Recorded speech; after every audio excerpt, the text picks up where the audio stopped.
Sonoplastia. Casa das Máquinas.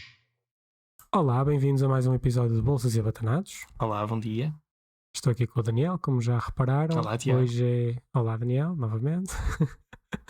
O Daniel está em Vila Real, eu estou no Porto. É verdade. Hoje é sábado, dia 25 de Abril. Parabéns pela liberdade. Exatamente. 25 de Abril de sempre, fascismo nunca mais. Exatamente. E nós aproveitamos o feriado e o sábado para gravar este episódio semanal de Bolsas e Abatanados. Exatamente. E não podemos desta vez escapar ao tema coronavírus e passar para o petróleo. Quem não conhece esse vírus? Sim, o petróleo, portanto. O que é que aconteceu ao petróleo? Bom, não sei se... Toda a gente se interroga, não sei se tu tiveste, eu tive imensas perguntas sobre o que é que se passa com o petróleo. Eu tive bastantes perguntas, primeiro porque, um disclaimer, eu não invisto em commodities, nem em petróleo, nem em ouro, nem em cobre, nem milho, nem derivados desses. Mas há um país que investe bastante em commodities, a China. A China, sim. A China. E o petróleo também é a Rússia, neste caso, que deve estar um bocado mal, pelos vistos, e não é bom para a geopolítica. Mas o que é que aconteceu ao petróleo? Portanto, sim, vamos lá, vamos atacar, não vamos dispersar. Exatamente. O petróleo estava à volta dos $25, se não me engano, o índice americano. E o índice americano, que é o West Texas, não é o Brent, que é o europeu. Exatamente. Por isso, quando isto vocês... para prestarmos um serviço público, não é? Para explicarmos assim.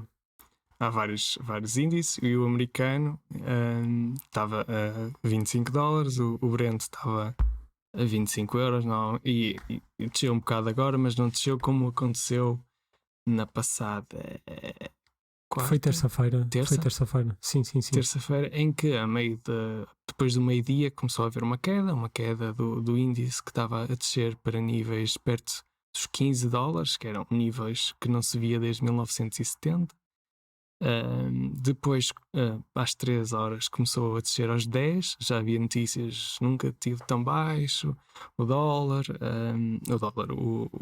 petróleo americano, como é que isto vai ser, como é que isto pode ser. E de repente aconteceu um flash crash, que ele, quando passou a barreira dos $10, caiu rapidamente para os $5, e o pessoal já estava a dizer: o que é isto? Isto é impossível.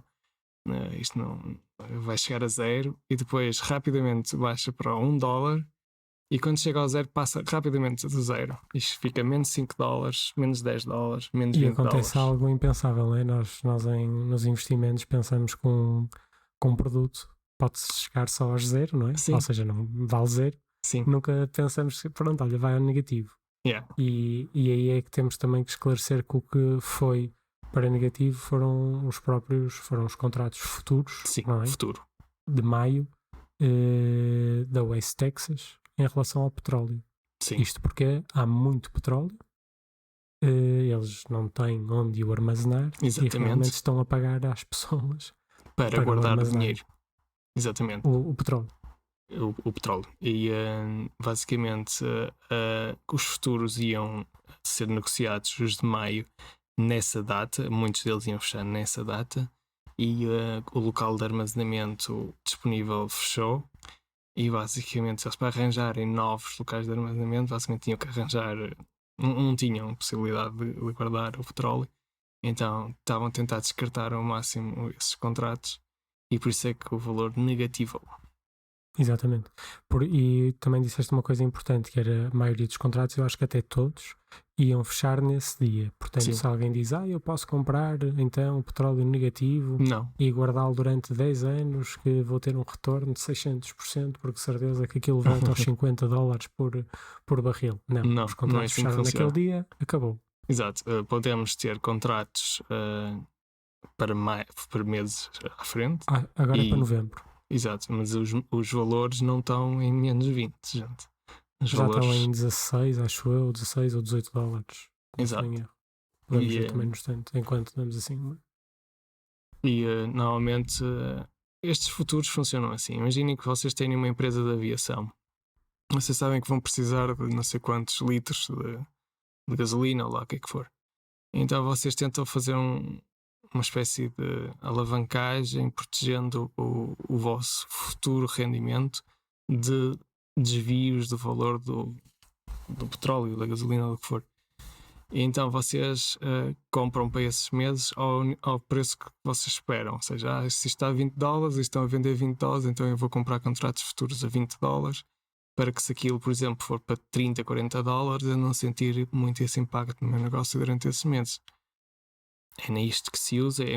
Por exemplo, o milho também usam muitos os agricultores, por exemplo, ou as empresas que usam o milho para alimentação, para alimentar o gado ou para produzirem outros produtos a partir do milho, compram contratos de futuro de toneladas de milho a X preço, para X meses, para não sentirem as flutuações que o mercado tem. Ou seja, se o milho de repente ficar a 100, eles já compram a 30 já com alguma vantagem, e assim não sentem o impacto no negócio. Exatamente. Fui ver, o WTI crude está a $16,94 neste momento, o que também podemos, recuar um bocadinho no tempo para tentar perceber como é que chegamos aqui. Ou seja, os países produtores de petróleo, no qual está a Rússia e está também a Arábia Saudita, há um mês e meio atrás desentenderam-se, não é? Quanto à quantidade de produção de petróleo, e a Arábia Saudita não tem mais do que continuar a furar e a explorar as petrolíferas que tem, não é? E a continuar a produzir, neste caso, entre aspas, petróleo e armazená-lo. O que é que isto acontece? Ou seja, com a crise que que o mundo inteiro está a enfrentar, com a diminuição ou shutdown praticamente dos voos nacionais e internacionais, com a diminuição de viagens e com a consequente diminuição do preço do petróleo, faz com que não haja tanta procura para a quantidade de petróleo que existe. Sim. É um raciocínio bastante... É um raciocínio bastante bom. É o raciocínio que tem do que aconteceu até agora. E o que levou, aí está, a que o preço, ou seja, existe tanto petróleo armazenado que já não tem por onde... Basta ver que as nossas refinarias em Portugal fecharam durante 2 semanas porque não só o limite de produção tinha sido atingido, a reserva de produção, como também a reserva que eles tinham de petróleo já estava no máximo, portanto... Exatamente. Daí termos chegado a este ponto de que os contratos futuros para maio, neste caso só do WTI crude, tenham chegado a negativo. Sim. Claro que a situação não se vai manter porque a economia vai reabrir nos moldes que for, mas vai reabrir. Pode ser uma espécie de Frankenstein de economia, mas vai reabrir. E o ponto é exatamente esse, não é? Que para novembro uma pessoa não sabe em que termos é que vai reabrir, não é? Que viagens é que vão ser permitidas. Portanto, ou seja, se as pessoas pensam investir nesta commodity, tenham muito cuidado, porque é preciso fazer um exercício muito grande de futurologia. Sim, em horror. Futurologia. É preciso fazer um exercício muito grande de futurologia para tentar perceber o que é que vai acontecer em novembro. Sim. E se o preço, aí está, se a economia reabrir, ou seja, se o mundo voltar a ser o que era em janeiro e em fevereiro, em grande parte, tenho a certeza que o petróleo aumentará a nível de preço, porque nós vamos continuar, pelo menos num futuro próximo, a precisar de petróleo como estávamos a precisar. Claro. Num futuro distante, talvez não. Exato. Mas a questão é, será que vai ser assim? Em nível científico ainda não temos evidência da imunidade que as pessoas que já foram afetadas pelo coronavírus terão. E em que moldes é que as pessoas podem sair neste momento à rua e voltar a sair com a sua vida normal. Sim, penso que há 2 estratégias de reabertura da economia. Uma delas seria aumentar a capacidade dos hospitais receberem nos cuidados intensivos e reabrirem numa espécie de isolamento social, distanciamento social moderado, e com a ausência de grandes eventos, ou seja, futebol, ou esses eventos sem adeptos, não é? Ou esses eventos sem adeptos, concertos, teatros, cinema. Tudo com lotação mínima. Restaurantes também. Restaurantes, até há aquela proposta que a Associação de Restauração Portuguesa propôs, que é só por reserva, máximo. A reserva é com uma lotação limitada, ver a febre à entrada, com higienização da mão à entrada e com máscara, uso de máscara. Claro que a comer tens que tirar, mas claro, com isolamento de duas mesas e pagamento usando o telemóvel só, ou touch, com aquele touch do cartão. Olha, esta crise vai trazer essa inovação para Portugal mais do que já estava implementada. Sim, um pouco a imagem do que já existia em Londres, pelo menos, e nos Estados Unidos, que é pagar tudo por contactless, ou telemóvel, ou cartão contactless. Contactless, por exemplo, eles aqui em Portugal aumentaram o valor. Eu antes só podia 20 euros e consegui fazer uma compra de 70 e tal euros sem ter que pôr o código. Sem pôr o código. E o Continente tem uma aplicação muito fixe, aquela parte do Continente Pay, não sei se já tinhas visto. Sei, já tinha visto e ainda não consegui usar porque eles ainda não me conseguiram associar. Tenho um cartão Continente e tenho uma conta online, eles ainda não me associaram. Não conseguiram associar. Mas olha, é muito porreiro, metes lá o teu cartão de crédito ou de débito, o que quiseres, ativas no cartão, dizes o teu número de telefone e já está. E agora estão a dar descontos também. Atenção, nós não estamos a fazer nós não ganhar nada com isto. Não, nada. Nós só gostamos de falar à parte de investimentos, economia, etc. Gostamos de falar de inovações tecnológicas. E acho que essa vai ser muito notória. Gosto e aprecio, sim. E pagamento por telemóvel devia ser mais. Olha, lembras-te que eu já usava, antes disto tudo instalar, eu já tinha começado a usar o Anda do metro. Sim. Lembras-te que pagava com o cartão não, com o telemóvel, e era muito fixe. Eu vou tentar, dá para pôr o passe depois, não é? Ele tem um esquema assim que ainda não percebi muito bem, que no final ele só te cobra ao final do mês, não é? Mas ele no final do mês faz a soma e faz-te o preço mais vantajoso. Ou seja, se te compensava ter o passe, ele automaticamente põe-te o passe, apesar de até lá estares a gastar mais que esse valor. Eu acho que vou fazer isso quando for outra vez para o Porto. Vale a pena. Ok, encerramos esta parte. Olha, ia introduzir outro tema que queria falar esta semana, que era, ou seja, muita gente me pergunta o porquê dos mercados continuarem a subir sem explicação nenhuma. Impressora. Eles, aliás, vamos corrigir um erro que fizemos no último podcast. Tínhamos dito que que os mercados só tinham perdido 1%, mas era 1% relativamente a um ano. E não year to date. O year to date, se não me engano, é 13%. É ou 17%. 13%. E acho que podemos falar um bocadinho disto. Posso começar eu? Sim. Eu acho que temos aqui duas variáveis. A primeira foi o que tu disseste, máquina impressora, que é, se não fosse a Reserva Federal a comprar a quantidade de ativos que está a comprar diariamente e overnight, o mercado, certificados de tesouro, sim, e ações também, ações de algumas empresas sólidas, blue chip. Eu não sei até que ponto o mercado já não se teria estatelado. Tenho uma parte que acha que sim e outra parte que acha que não, e já vou chegar lá, que é o segundo ponto. Eu não sei até que ponto a Reserva Federal vai conseguir manter este ritmo de compra e de impressão de dinheiro.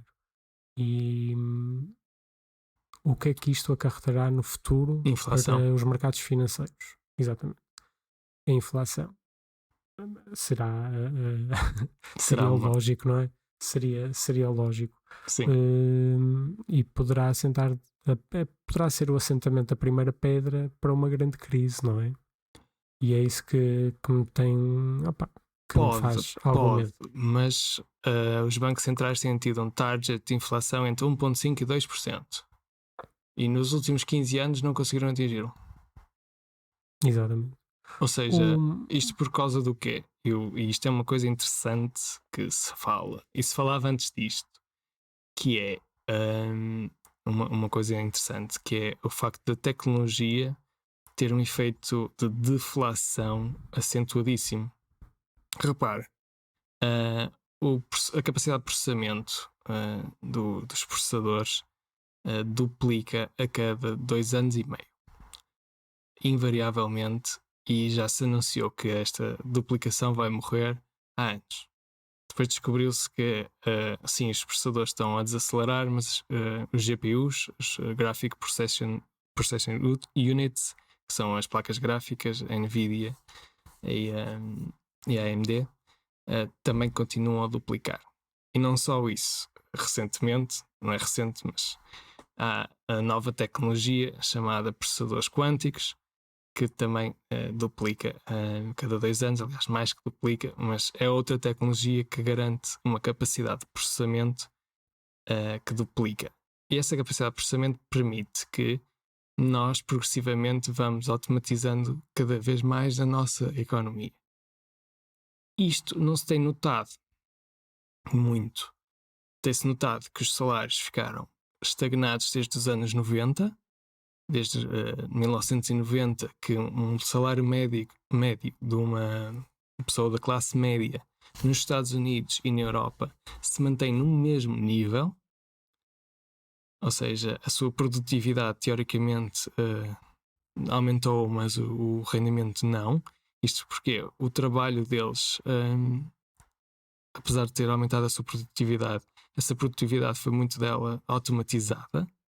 E essa automatização permitiu que as empresas é que acumulassem dinheiro e não as pessoas.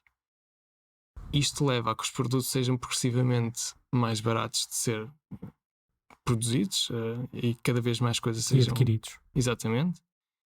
E que as pessoas não sintam também tanto o efeito da inflação. A inflação ocorre aonde? Nos Estados Unidos aconteceu na parte da educação, mas isso é porque as pessoas querem cada vez ter níveis de educação superiores para adquirir, para ter empregos melhores. Claro que agora veio abalar talvez um bocadinho isso, não é? Que as pessoas vão começar a pensar que não querem pagar tanto para ter aulas online. E não só, porque depois cada vez mais está gente a ter tipo alta formação, mas não tem o emprego correspondente, porque não há tanta necessidade. E fica com uma dívida gigante. Não é? Nos Estados Unidos é um problema que aqui as pessoas não têm noção da sorte que têm. Sim. Quer na educação, quer na saúde. Sim. Não têm sorte. Vocês vejam.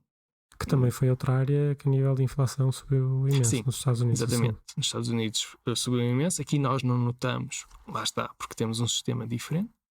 Mas lá subiu muito. E também a parte de tudo que envolva pessoal. Ou seja, tudo que envolva muito atividade com pessoas, tipo cuidados de idosos e crianças. Isso também aumentou muito o custo. Porque aí é que se nota efeito da inflação. Porque não tem a tecnologia a ter o efeito oposto. Claro. Mas em média, a inflação foi muito abaixo do que os governos centrais queriam. A inflação normalmente em níveis de até 2-3% é boa, porque promove que as pessoas não ficarem muito com o dinheiro. Ou investem ou consomem. Porque senão o dinheiro desvaloriza, elas daqui a 10 anos têm metade do dinheiro. E não guardam o dinheiro debaixo do colchão, não é? O clássico. O clássico. Só que aqui nós estamos... É uma situação muito especial. O dólar já não está anexado ao ouro como estava antes do tempo do Nixon. Ou seja, antes uma pessoa teoricamente deixou de ser nos anos 70, mas podia chegar com um maço de notas e pedir à Reserva Central para lhe trocar por ouro. Depois nos anos 70 deixou de ser permitido, mas teoricamente valia o mesmo. E depois o Nixon cortou isso. Então a moeda do dólar fica a flutuar e as outras flutuam em relação ao dólar. Ainda bem que falaste no ouro, porque eu acho que falando noutro commodity, sim, o exemplo que nós temos do que está acontecendo nos Estados Unidos com tanta impressão e tanta compra de assets, o outro exemplo que nós temos é o Japão, que ao longo dos últimos 10 anos teve uma política semelhante à política da Fed. Neste caso, o peso da Fed, ou melhor, o peso de tudo o que a Fed compra a nível de assets, obrigações e ações é cerca de 13% do que eles têm. No Japão, do Banco Central Japonês, é cerca de metade. Pois. E se repararmos no gráfico dos últimos 10 anos, como é que foi o crescimento dos mercados japoneses, foi inferior ao crescimento do ouro. Portanto, compensava ter investido mais num commodity, ouro, claro, do que no mercado financeiro japonês. O que é uma coisa, pronto, que é interessante e deixa-nos a pensar que ter um portfólio diversificado ajuda sempre a combater este tipo de situações. claro, porque o Ou seja, risco nem 8 nem 80. Sim, e o risco dos Estados Unidos é irem para a estagflação dos japoneses, que basicamente a economia deles é constituída por muitas empresas que são conglomerados, que são considerados zombies, porque produzem Já pouco, tinhas falado. não inovam muito, não há grandes as empresas pequenas a surgirem, porque estas ocupam quase o mercado todo, em múltiplas áreas, e o governo sustenta-as. Ou seja, quando uma empresa não tem o risco de vida, ela acomoda-se. Não precisa de inovar, não precisa de ter cuidado com os seus erros, não precisa de lutar, porque o governo vai salvá-la. E isto é anticapitalista ao máximo. Isto mata o capitalismo de vez. Sim. Claro que estas políticas são muito perigosas, porque depois uma economia não cresce, a geração que vem a seguir não aproveita aquilo que a outra geração teve. Porque também não foi nada de especial. Sim, sim. Mas este momento é muito peculiar, não é? E percebo que a Fed esteja a ter uma política deste género. Agora vamos ver. Vamos ver o que é que vai acontecer. Para responder às pessoas, isto é uma das razões pelas quais o mercado não cai mais do que já caiu, e até porque está a subir, isto porque há alguém que o está a manipular entre aspas muito grandes. Sim. E a outra parte é porque empresas como a Alphabet, a Amazon, a Apple e a Microsoft, que não estão a ser diretamente atingidas por esta situação e que fazem parte dos top 15 do SP500, puxam o SP500 para cima. Sim. Só para verem essas 5 que tu referiste. Foi 4 só. Foi 4, pronto. Faltou uma. Acho que sim. Quem é que punhas aí mais? Facebook. Facebook, pronto. Essas 5. Dessas 5 até seria a pior, o Facebook neste momento.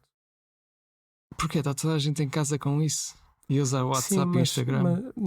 Mais o WhatsApp, sim. Eu esqueço mais vezes que não te esqueças o WhatsApp, mas o WhatsApp não tem publicidade. O Instagram sim. O Instagram é um grande revenue. O WhatsApp sim. Eles não, é só para terem clientes. É só para terem users, sim. Yeah.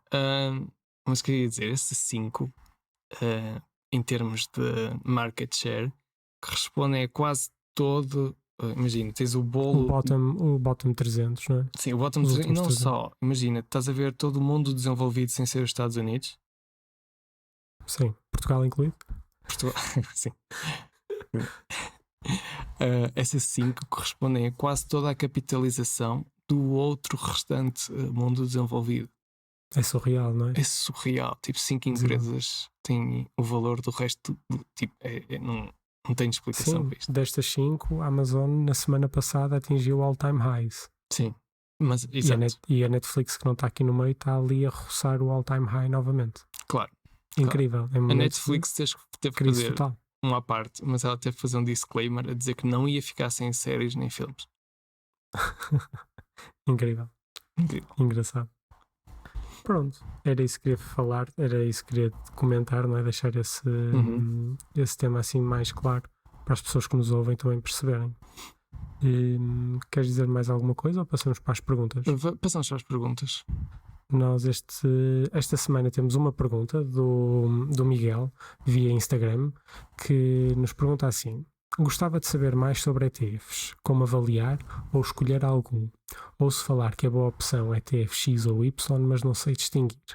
Vocês têm algum podcast a falar sobre isso? E eu aproveitei e disse: olha, Miguel, vamos-te responder na pergunta no próximo podcast. Exatamente. E queres começar? Como é que nós avaliamos os ETFs? É assim, eu, primeiro que tudo, vou pesquisando ETFs de acordo com aquilo que eu preciso. Claro que no início eu não percebia nada e via pelos livros, e os livros falavam de várias empresas, BlackRock, Vanguard, por aí fora, e eu não conhecia nenhuma delas e fui investigando. E um dos sites que me ajudou muito a investigar, apesar de só ter parte das informações disponibilizadas gratuitamente, foi a Morningstar. Certo? Acho que toda a gente costuma usar este. E a Morningstar, nós podemos pesquisar, se não conseguimos aceder pela Morningstar, podemos pesquisar primeiro no Google. Ele vai-nos diretamente ao ETF que nós queremos na Morningstar. Imagina, nós queremos pesquisar a Vanguard Standard & Poor's 500 ETF, por exemplo, a VAO.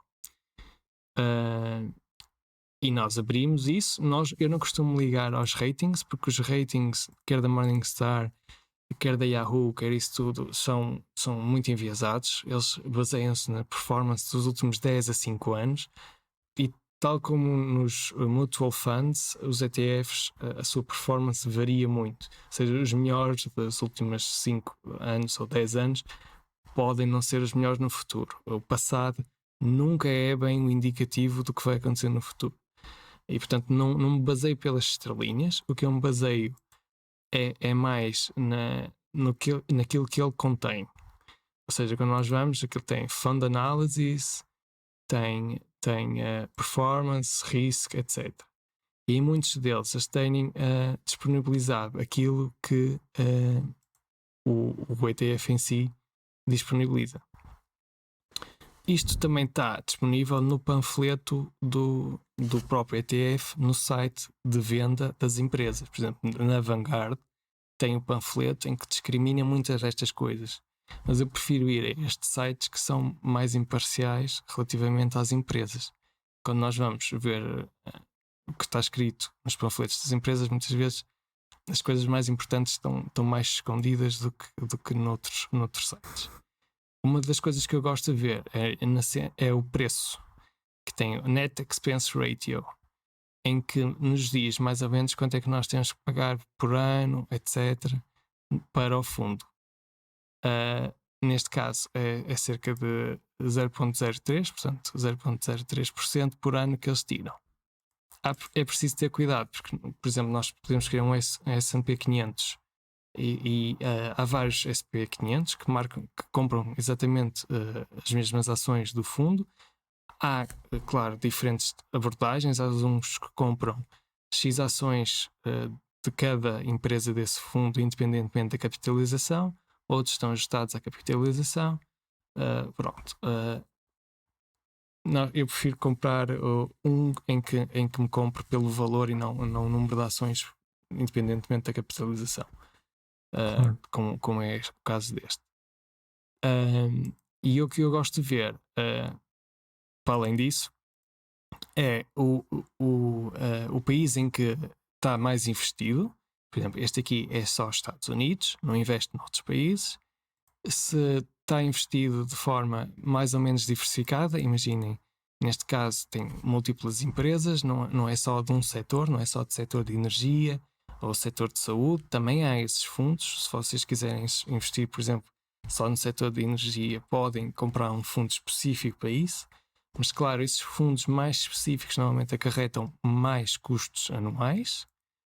E depois o tipo de distribuição, ou seja, há vários tipos de ETFs e também há vários tipos de empresas de acordo com a sua classificação.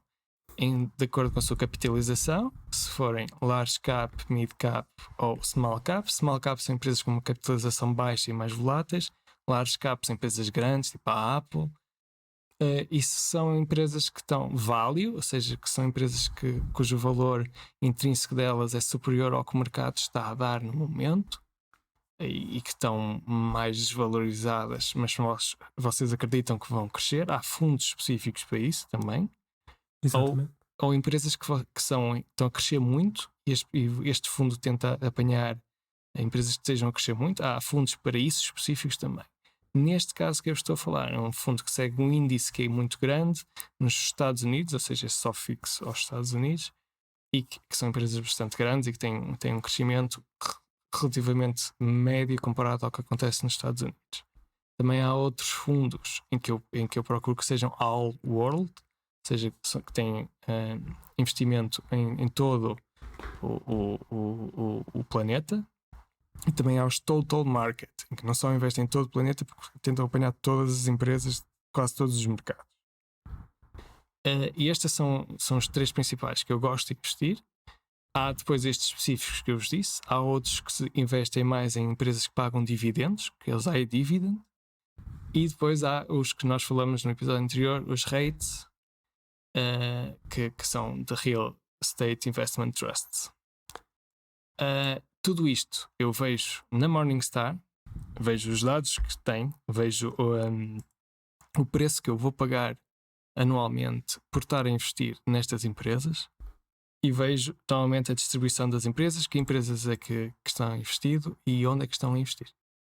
Não sei como é que tu fazes, Tiago. A tua explicação foi bastante completa. Acho que disse bastante, ou melhor, disse muito daquilo que eu iria dizer.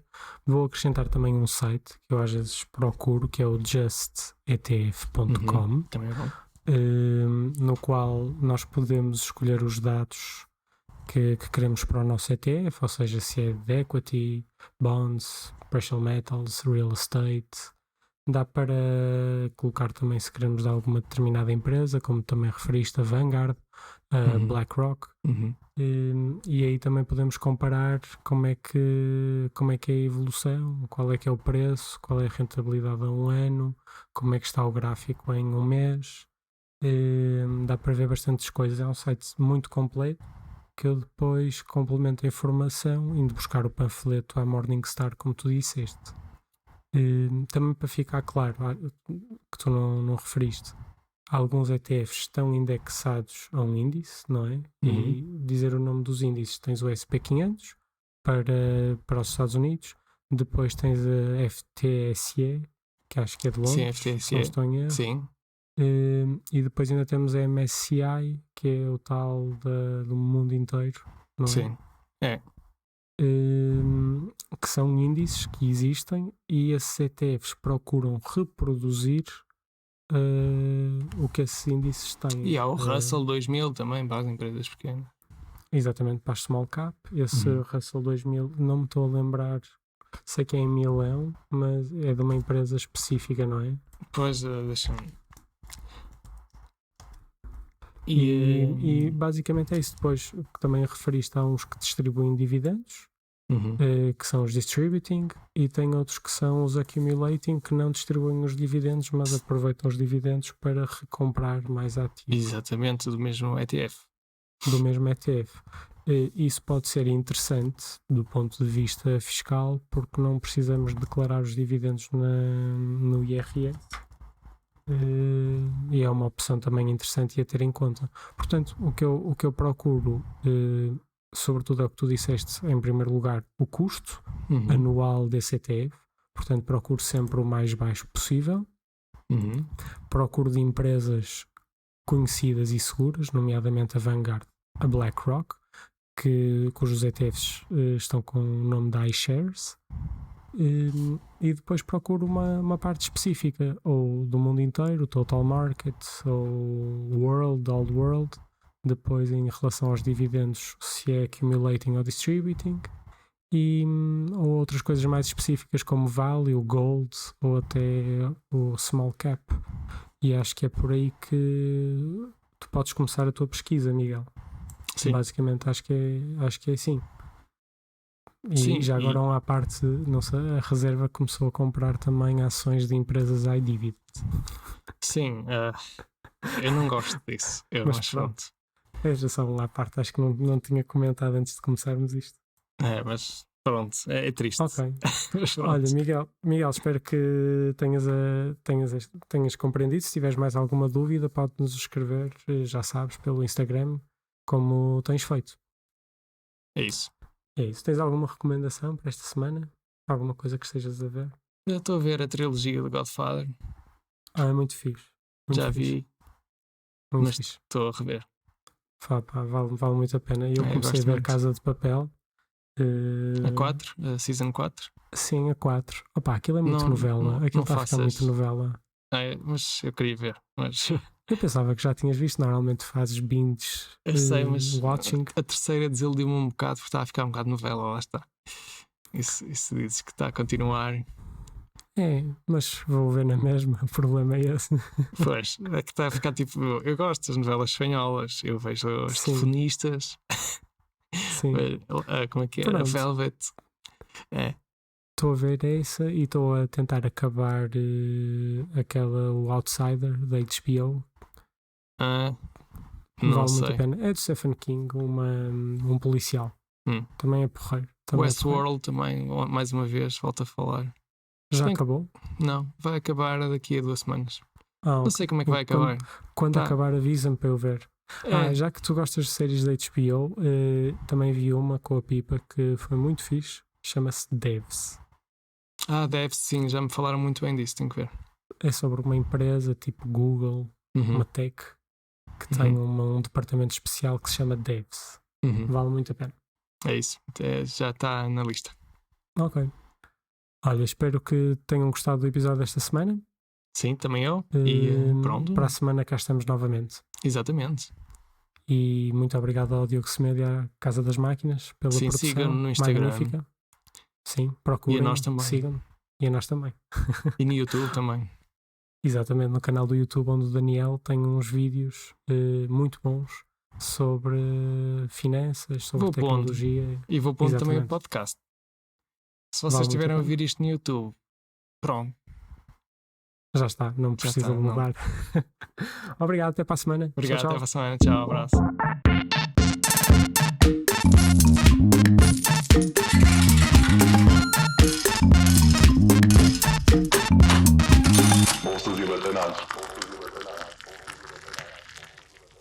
Sonoplastia. Casa das Máquinas.